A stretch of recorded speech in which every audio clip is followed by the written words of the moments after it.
Quinta corsa è una prova per 4 anni di buon livello. Sono in 10 al via 1 Bonton GSO, 2 Becky Black Dante, 3 Belene Cis, 4 Boato di No, 5 Byron di Poggio, 6 Bounty Rock, in seconda fila 7 Baco Bacio, 8 Back on Top, 9 Buzz Stecca, 10 Bye Bye B.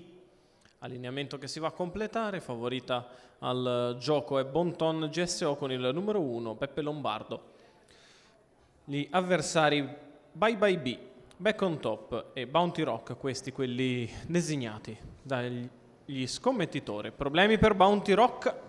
Si parte con la velocità da parte di Byron di Poggio che cerca di andare al comando ma trova al suo interno Bounty Rock squalificato. Scende alla corda Belene Cis avanti a Boato di No, il quale cerca posto lungo i birilli avanti a Bonton GSO. Sembra riuscire a trovarlo, Bonton che rimane in terza posizione mentre retrocede Byron di Poggio una volta rimasto allo scoperto. 14,3 per i primi 200 metri di corsa con in vantaggio Belene Cis che guida 29,2 per il primo quarto. Seconda posizione Boato di No con Bonton GSO in terza, a precedere Bacco Baciò, di fuori invece rimane Byron del Ronco che non porta avanti il treno esterno. In seconda pariglia c'è Bye Bye B. Bacco Baciò ora muove all'esterno con maggiore decisione e si porta all'esterno, non anticipa Bonton GSO che rimane terza alla corda. 59,6 per la metà gara da parte di Belene Cis che guida il gruppo nei confronti di Boato di No, di Bonton GSO. Avanza al largo Bacco Baciò, quindi ancora il 2 di Becky Black Dante lungo i birilli, Byron di Poggio in pariglia, ancora Bye Bye B.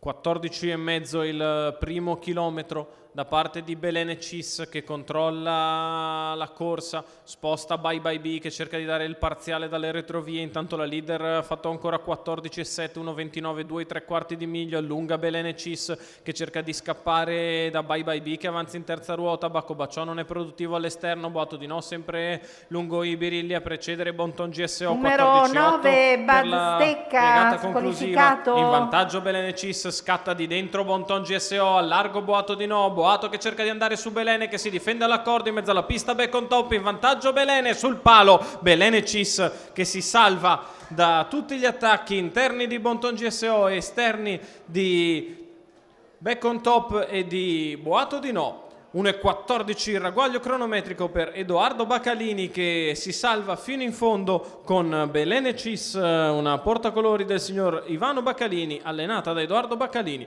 che sul palo mantiene una testa di margine nei confronti di Bonton GSO che è seconda. Per il terzo posto bisogna andare dal giudice d'arrivo, c'è fotografia con probabilmente Boato di No che dovrebbe essersi salvato per la terza moneta, ma è stretta e si va dal giudice. Il successo netto però di Edoardo Bacalini con Belene Cis.